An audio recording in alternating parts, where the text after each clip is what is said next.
Sir भोलि हाम्रो class बिदा हो। के को बिदा? म मरेको छोरा बिदा हुन्छ? मरे त हुन्थ्यो नि। के भनिस्? मैले होइन सर, यसले भनेको। आजकल तिमीहरूको थुतुनो धेरै चल्दैछ है। कुन दिन थुतुनो र मुतुनो दुईटा टालिदिन्छु अनि थाहा पाउँछस्। ल सर, जे टाल्नु छ टालिदिनु, तर भोलि चाहिँ बिदा दिनु न। के भोलि रक्षाबन्धन हो, थाहा छैन तपाईँलाई? रक्षाबन्धन भएर के भयो त? रक्षाबन्धनमा चाहिँ पढ्नु हुँदैन र? अनि भोलि त राखी बान्ने दिन हो नि त सर। राखी बान्नु कि ट्युसन पढ्नु? एक गधा 24 घण्टा राखी बान्छस्। ट्युसन त बेलुका पो हुन्छ त। हाम्रो दिदी बहिनी धेरै छ के सर? राखी बान्दा बान्दा रात पर्छ। होइन सर होइन, यिनीहरूले ठगिरहेछ तपाईलाई। यिनीहरूको दिदी बहिनी धेरै छैन। तैँले जन्माएको थिइस् र थाहा हुन्छ तँलाई मेरो दिदी बहिनी कति छ भनेर? ओइ नथर्का न यार, जमुना मेरो क्रस हो के? चुप लाग मुना बिनाको मदन, तेरो क्रसलाई ब्रस बनाइदिन्छु अहिले म। के रे? को कसको क्रस रे? तपाईलाई किन चाहियो सर? तपाईँ पढाउने मान्छे पढाउनमा ध्यान दिनु न।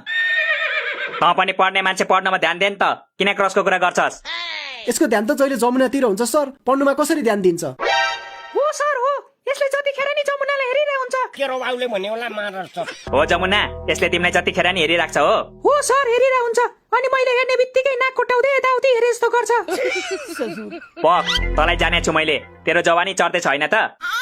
भोलि तिमीले राखी लिएर आउने है, अनि यिनीहरूलाई बाँधिदिने। हुन्छ सर। आया सर आया, मेरो टाउको दुख्यो सर, म भोलि ट्युसन आउन सक्दिनँ होला। ए गधा, बाना त राम्ररी बना। टाउको दुख्यो भन्दै पेट समात्छस्। खत्तम सर, मजाले हेर्नुस्, त्यसले पेट होइन पेट भन्दा तलतिर समातिरहेछ। अबे साले। सर ट्युसन छुट्टी भएन, 5 बजिसक्यो त। ए हो, ल आजलाई छुट्टी। भोलि चाहिँ सबै आउनु पर्छ है। भोलि जो आउँदैन नि त्यसले 1 लाख जरिमाना तिर्नु पर्छ। कति रे 1 लाख? 1 लाख भएको भए म यस्तो थोत्रे ट्युसनमा पढ्थे।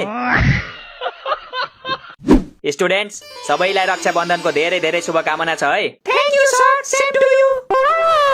तिमीहरूलाई चाहिँ के भयो? किन सेम टु यू नभनेको? खुसी छैनौ तिमीहरू? किन खुसी हुने सर? यिनीहरूले पो पैसा कमाएका छन् र खुसी छन् त। पैसा हो। हाम्रो त टिफिन नखाई जम्मा गरेको पैसा पनि दिदी बहिनीले लगिहाल्यो, अनि किन खुसी हुने? पैसा त मेरो पनि गएको छ नि। मेरो त झन् 3-3 वटा बहिनी छ। खोइ म त खुसी नै छु त। तपाईँ लोभी हुनुहुन्छ नि त सर।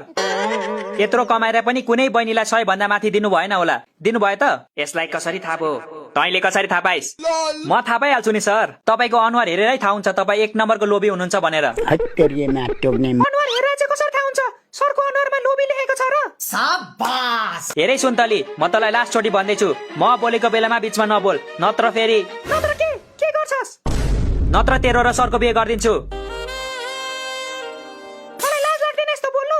सर मेरो लागि बाउ समान हुनुहुन्छ। होइन होला। तँलाई पाप लाग्छ पाप। सुन्तली नानी, बाउ समान चाहिँ नभन न हौ। म त्यस्तो बुढो भएको छैन के।